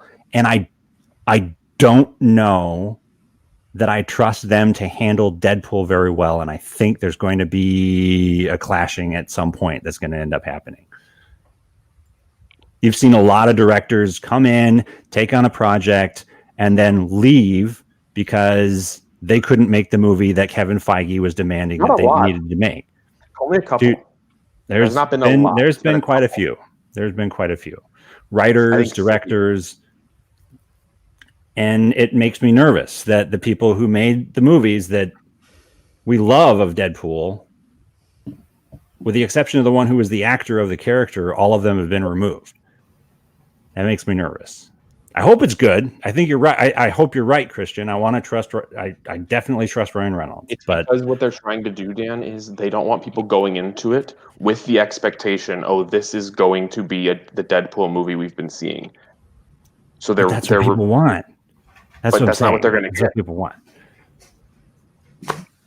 People have to know there's no way it's like you said with Spider-Man, there's no way we get that Deadpool in the MCU. It's just not possible. And that's why they shouldn't be doing it.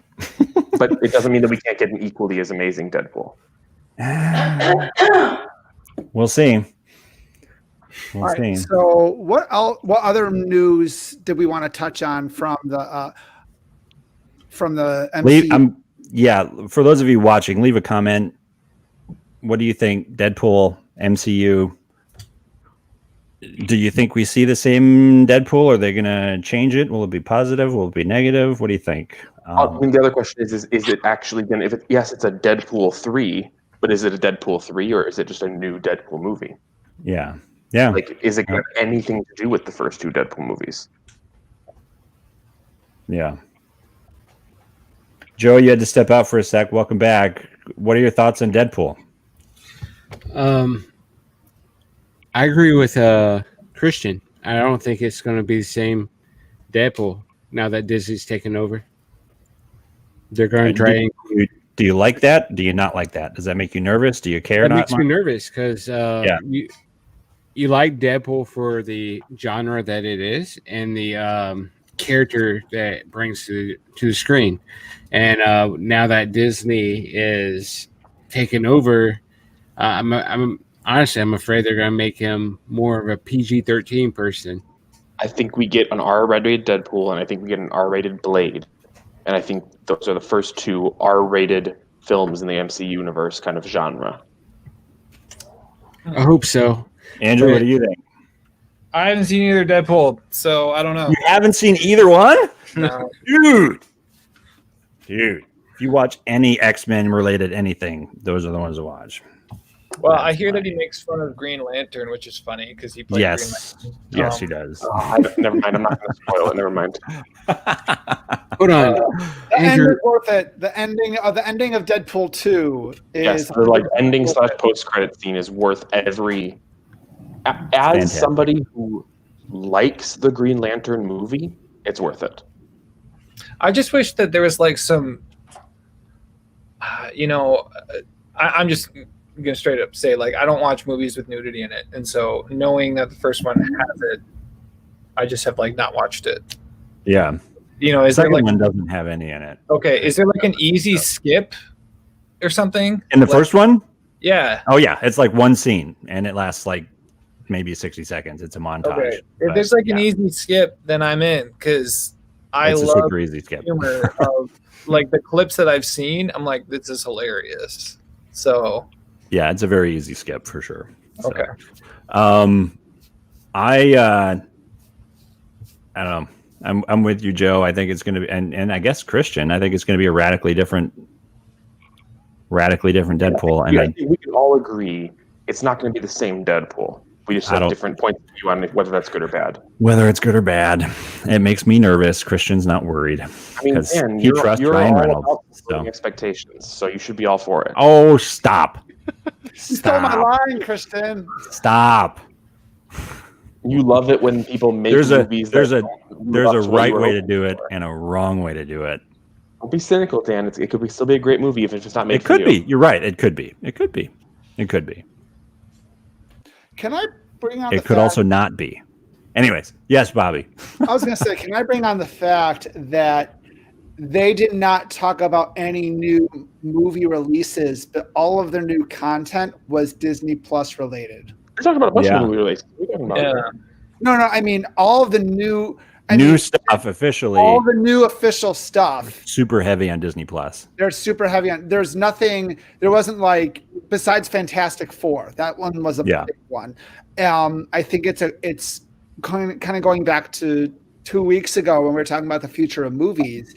Disney is not giving up the theatrical model as of yet, but there definitely is a planned shift and pivoting if they can do that. And streaming. Yeah. And I disagree. I think they like literally at D23 less than a year ago is when they announced their full phase 4. They didn't have a ton of stuff to talk about. They're not changing those. I'm talking about everything that they announced last Thursday. Well, because they didn't have a ton of movie stuff left to announce. No, so I think they're giving themselves pivoting room. Oh yeah, to go in any direction. So if they have Disney Plus, they're already going gangbusters on Disney Plus. They have more subscription on.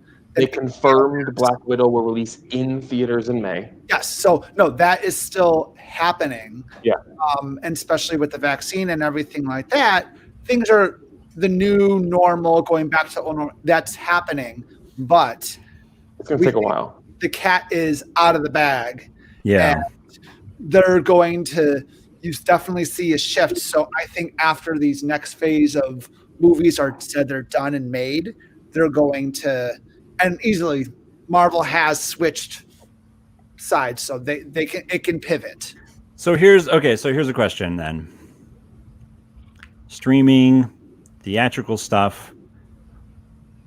We can dive into this in Star Wars conversation later too, but I find it really, really interesting how for actors and for people working on projects, it used to be the big screen, the silver screen was like the place, and you get there and you've made it as an actor, you've made it as a celebrity, elitist, all of that stuff. And if you go from the big films backwards to television, you're taking a step backwards on your career, right? Like you're on your way out, you're taking a step back, you're going. Yeah. Now it's like everybody's leaving big screen world and heading towards the streaming service as if that's the new big thing and that's where you want to be. Service for this exclusive platform, like. So I like everything with all of these. So that makes me in my mind think through, okay, from a creative standpoint, from a Hollywood perspective, from a creative career actor perspective, are all of these actors who are really, really big in the big screen, are they stepping back? Are they taking a step back by going to streaming services in the small screen? Because everybody's getting really, really cheesed about all of these big motion pictures at Warner Brothers, making it to the small screen right away and not being just on the big screen, right? And I know that's a complex decision. There's a lot more going on there than that, but it's like, okay, if streaming's the future and this is where everybody's going, then everybody seems to be moving away from the big screen towards the small screen. Mm-hmm. You know what I mean? Like, right. I'm just curious what everyone's thoughts. Go ahead, Bobby. I think some of it is some people are under contracts. Some people are under multi-year contracts. So whatever they're supposed to be in, they have to be in. So I think a lot of MCU characters. How do you? I'd be curious to see what the contract looks like for some of them, if that's the case, because film versus TV series and episodes, and how many episodes are in each season, and how many seasons are they contracted for? Do they have to renegotiate the contract probably, or whatever? But again, like Don Cheadle, he's probably one of the bigger names. Yeah, going to Disney Plus. I think Elizabeth Olsen is series. Start thinking Star Wars, and then you're dealing with Ewan McGregor, and he's still a big name. And sorry, Christian, you were breaking up. Say that again. Mark Ruffalo for the She-Hulk series. Yes, he's going to be on there too. Again, we don't know and how much of a capacity. Even at all. Like that's a big. It's a big thing. So who knows what their current contracts are and how the contracts are being negotiated? Because right now, the big thing about HBO, why some actors are cheesed, is because they're not going to see some of that sweet ticket where Gal Gadot probably wasn't in their contract for sure. So Gal Gadot, they gave her an extra $10 million saying, look, we know you're going to lose revenue by us doing this move, so we're going to give you an extra $10 million upfront for those revenue ticket sales. And they didn't give any other of the actors that headway. Because none of the other ones had that built into their contract, probably. Yeah. She's the star. Maybe. Or, I mean, no, go ahead, Andrew. Didn't have that into his contract? Andrew, Joe, what do you guys think? Oh, I was just saying that she got paid like beans for the first Wonder Woman. Yeah. Hardly anything. And she's the one that like made that whole franchise of Wonder Woman like a huge thing. Oh, yeah. To answer your question about it being a step backwards, what we've seen in the last 10 years is TV series become such quality that's equal to film. Yeah, I would agree with that. And so I don't see it as a step backwards, but more, in a lot of ways, a step up for actors to go there. You can tell more of the story. You have more time. I mean, I will use Zack Snyder as an example. That's a great example. Yeah, that's a great example. Game of Thrones. The movie that he wanted to make is been adjusted and altered, and ultimately he's making more than what he was originally contracted to make because it's moving to a different media.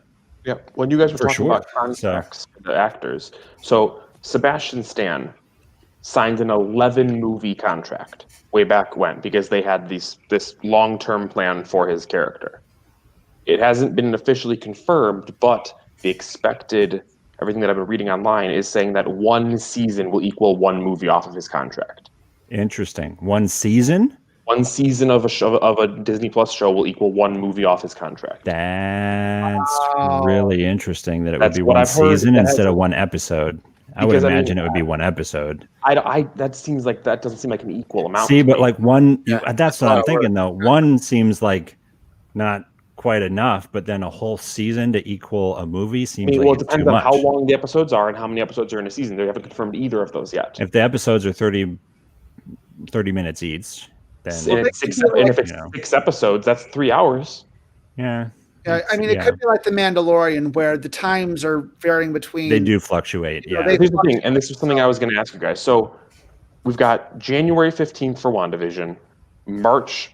They said March 15th, but now it just says March for Falcon Winter Soldier, and then May for Loki. Mm-hmm. That's every other month. I doubt they're going to have those shows running simultaneously. So we're looking at a maximum of 8 episodes. And that brings you right up to the summer when all the movies are hitting too. Yeah, which Black Widow is also released in May. And so that brings me to a point. Did everybody here watch the Loki trailer? Yes. Yeah. Mm-hmm. Yes. I haven't yet, but whatever. Keep talking. There's one scene as they're jumping through planet to planet to planet to planet in this rapid fire of the trailer where you see one person sitting on a rock that looks suspiciously like Black Widow. And they have that movie, Black Widow, and the Loki TV series coming out in the exact same month now. Is there a possibility that this Loki series leads to the resurrection of Black Widow through time travel shenanigans. And Maybe. Loki, remember, Loki got killed by Thanos. He didn't come back, right? So this is the Loki from the Endgame timeline. From the one that Endgame, teleported- remember? Endgame. And then he teleported got out with the stone. the in whole the trailer Endgame. started out with the scene from Endgame where they go back to try and get the Tesseract And then and Hulk they smashes screw that it. up royally, and then he suddenly Bamfs gets to take out. off. Yeah. So this So is it's a Loki that still basically bad got Loki. captured. He got captured out of the first Avenger movie, and that's it. Yeah. As far as Nothing character else. development goes, he's Yeah. still a bad guy. Still, that whole deal. But he's Doesn't not know his mom affected by the died. Mind Stoned because No, he not- had the Mind Stoned at Right. the end. I mean, So- so it won't have that effect. Hold on a second. You guys are blowing my mind. So we're gonna have a different Loki than the one Yes. that. We're Yeah. gonna have a Loki that has only experienced everything up to the first Avengers movie, and that is it. And going on a completely different story arc now. Yeah. I didn't even think of that. Yeah.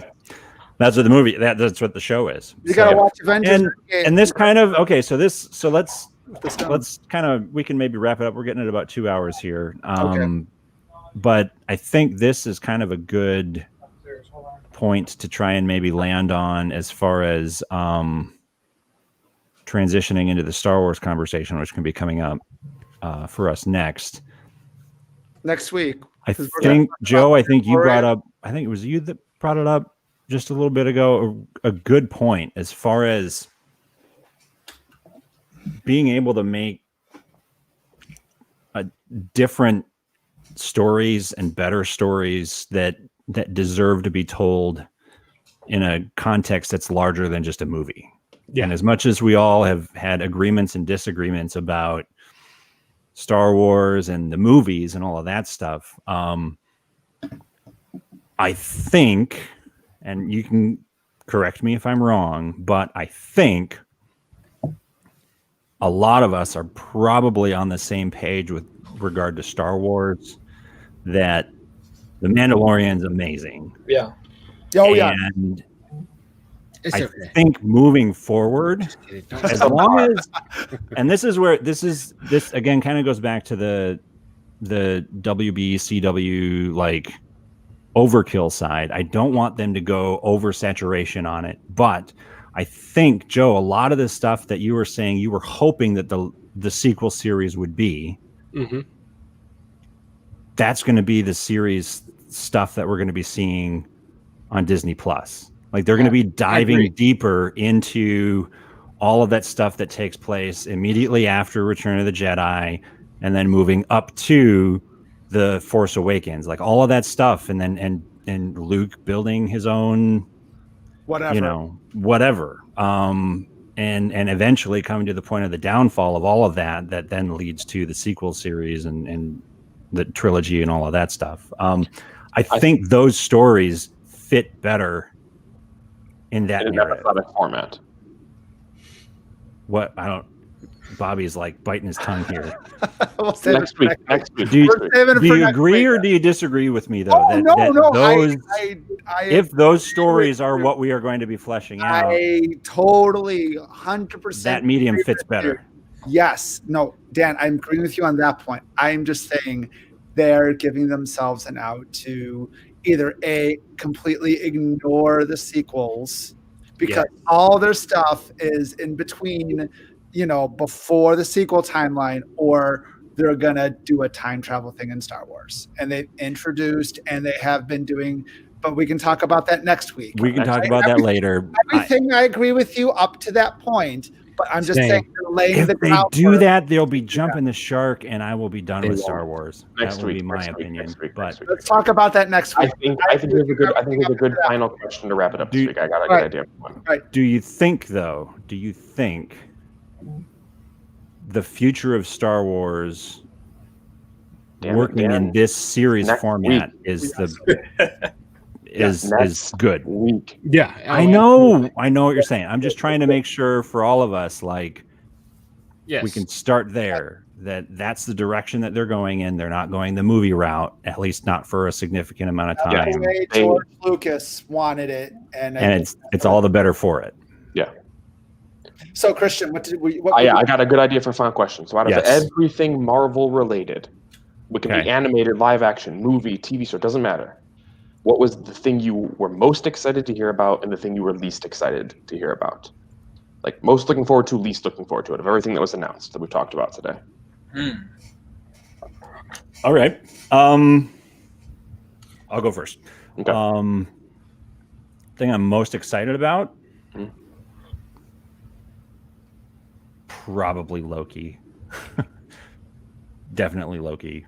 That looked substantially cooler than I thought it would be. And I love how it looks like it's going to be expanding on different aspects of the intergalactic universe kind of stuff. Trip through time with him just screwing with events through all of Love history. Love it. So, thing I'm least excited about, I'm going to kick myself for this probably in the future, but the Fantastic Four. And I only say that because I don't want to say that. I'll clarify. I don't want to say that. And that doesn't mean I'm not excited for the Fantastic Four movie, but you've been conditioned to expect nothing but bad things. I just right. Yeah. All we got is a logo. All we got was a logo. And it's not fantastic. And there's no casting announcements. There's no, nothing like that to get me real super excited and thrilled for it. And every single time thus far, I've seen Fantastic Four movie and I get excited. And then they give us the cast and I get excited again. And then the movie comes out and I'm like, there is no movie that has wasted their cast more than Fantastic. Right. So that would be mine. Bobby, what about you? Falcon and the Winter Soldier, hands down. I'm looking forward to that. It looks like It looks like the Winter Soldier, which is number one on a lot of people's lists, or it's in their top movie. It's in their top things. So I am looking. One of the reasons I got Disney Plus was for Falcon and the Winter Soldier. So I am looking. So it's about time, right? Right. Well, about time. Coronavirus slowed it down, whatever. That's what I'm looking forward to. The least I'm not Shang-Chi. I do not know much about that character. So I want to see stuff come out from it, but I don't know when I see it. I'm hoping it's going to be like Guardians of the Galaxy. Once I start to see it, Marvel's going to start putting more stuff out about it, and I'm going to learn about it. But right now, we're going to get the real Mandarin. Well, again, besides that, let's hope so. I don't know much about the character. Dan, how mad would you be if this whole time they hype up we're going to get the real Mandarin, and then it's the same one from Ben Kingston again? It would subvert your expectations. Good night, everybody. I think Dan's head would explode. Yeah, that would. How many times are we going to say there's a right way and a wrong way to subvert expectations? Christian. Christian. So for me, I'm with Dan on my. I didn't. Loki was one of those shows where when they announced it, I was like, okay, like we'll see. That trailer, it just looks ridiculous, and it looks ridiculous in all the best kind of ways. And I think Tom Hiddleston has been waiting for this moment to just fully unleash Loki. And I'm so excited that we're getting a bad guy Loki show, and that it's not like some cheap, like, oh, Loki's been resurrected and he's a good guy now and he's going to go. No, like we're getting jerk Loki. I think we're going to see his character transition into that Loki eventually. He will. But right now, they hinted at that at the trailer. But yeah, of course. But so that's definitely the one I'm most looking forward to. Least looking forward to. It's one of two things, and I think both of them are just because I don't know enough about the character, and that's either Ironheart or She-Hulk. Okay. And that's because I don't know a ton about either of those characters. I'm on the fence about the She-Hulk one. The She-Hulk one I'm excited for because it's the one that seems like it's going to be closestly tying into the movies. You're going to have the Hulk in there. You're going to have Abomination in there. Yeah. It's like that direct connection. I'm concerned about how you do an Ironheart one without Tony Stark alive. Nah. I could see that too.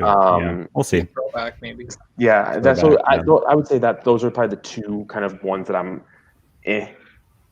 sure they'll be cool, but they just aren't like lighting up any light bulbs for me right now.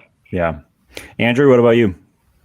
I am probably least excited ever.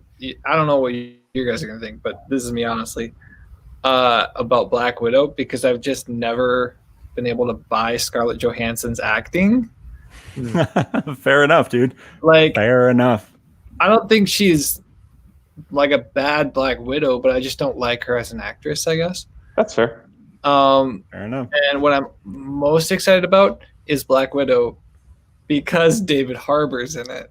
Seriously, when I was like saw the preview, I was just like skip. Yeah, Stranger Things and then fan. when I saw David Harbour, I'm like, I am in. I am watching this movie.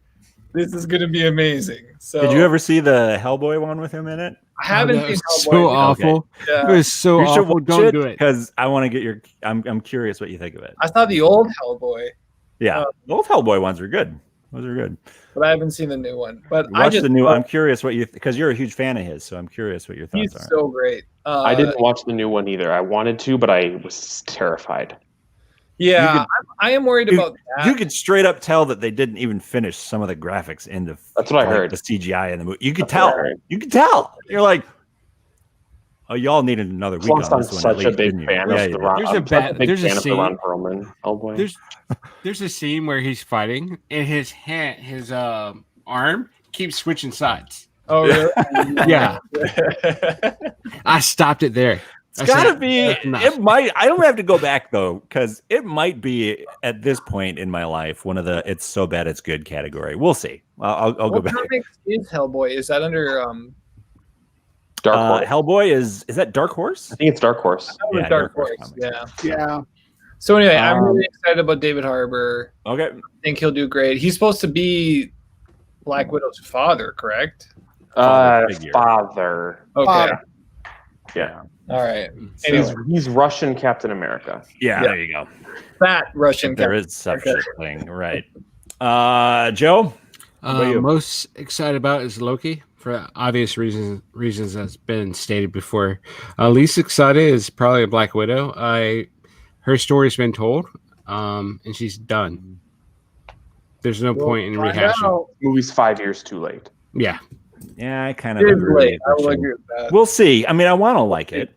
They could drop some massive reveal that none of us are expecting and massively like blow us out of the water. If they find a way to get this to tie in with the multiverse stuff, now you got my attention. We'll see. You seem like a way of bringing her back? Yeah. Like multiverse related, where like she finds out that decision she makes in the future has repercussions, and so then that changes the. I don't like. There's so many. It's definitely a passing of the torch movie. Time travel, multiverse. I feel like she's got to be done. It's passing the torch to the sister. Yeah, she's on the naked marriage story, you know. Yeah. Alberto. All right. Wrapping it up with you, sir. Well, I guess a runner-up. I am very excited for. I'm going to mispronounce this, I think, but Shang-Chi. Mm-hmm. I'm really excited about it because when they told about the cast, there was one actress that I am a huge fan of. Me and Ariella, my sister. Her name is Awkwafina. She's been in a couple movies that we've liked. She started her own show. She's a hip hop artist. She's in everything now these days. Yeah, she's slowly coming up, and that's why I was also extra excited that when they finally gave the release date to that one new Disney movie, Raya, I believe, and like The Last Dragon, Awkwafina is going to be the kind of like the animal companion, so she's going to be a huge role in that too. You're probably really excited for the live-action Little Mermaid then too, huh? Is she going to be in that too? Yeah. I think she's Scuttle in the live action. Yes. Hands down, no questions asked. Like I love martial arts stuff. Growing up, almost every weekend I just watched some old Jackie Chan movie. One of my favorite ones was like when he has a fighting style of a cat, and he jumps in the air and this really bad cat sound effect goes on and goes like meow, and he like jumps like an actual cat. I thought it was the most cheesiest thing, but there's a lot to love in like kung fu martial arts movies. So Shang-Chi definitely it.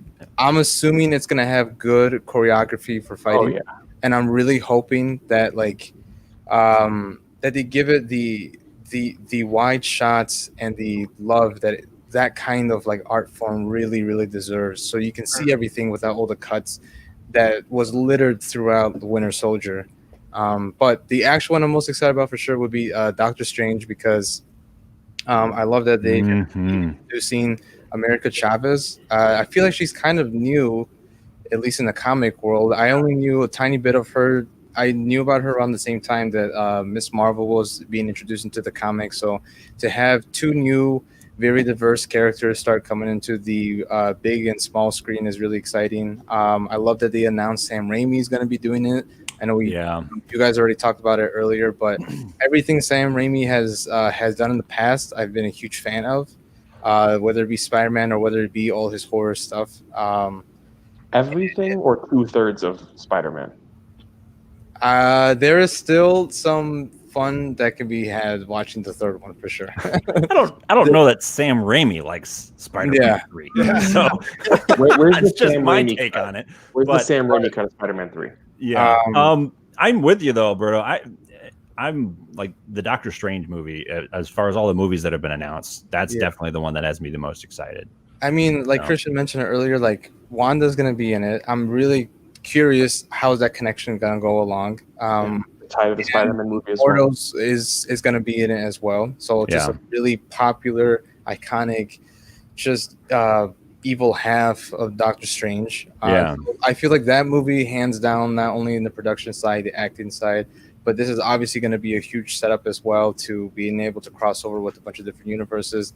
Easily my most anticipated one of the bunch. And which is strange because I never really cared too much for Doctor Strange the movie. And then I loved him in Infinity War. And I loved him even just a little bit more in like Endgame, but definitely in Infinity War was the one I was like, okay, like I love this. Yeah, he's a pivotal character for sure. Yeah, he played like a huge role, and I absolutely just adored him. And I loved the mystery that he leaves us with. Some people are like, why doesn't he just say like what his vision was? I'm just thinking, well, why don't you just wait, because Marvel needs to make another $1 billion. Let's just wait. Right. Just wait a year. Hold on. No spoilers. No spoilers. Yeah. But all in all, definitely. But my least looking forward to one, maybe I'll get some flack from you guys. You guys have dropped his name a few times, and I can tell that you guys are fans of him.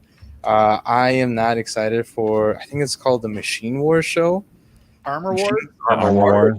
Armor Wars. Don Cheadle?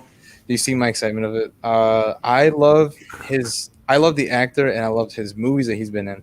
But I never really cared too much for like mech or tech kind of fighting. Anytime, maybe that's also like why I never really enjoyed the Iron Man movies. I never really liked when someone was like behind like the suits too much.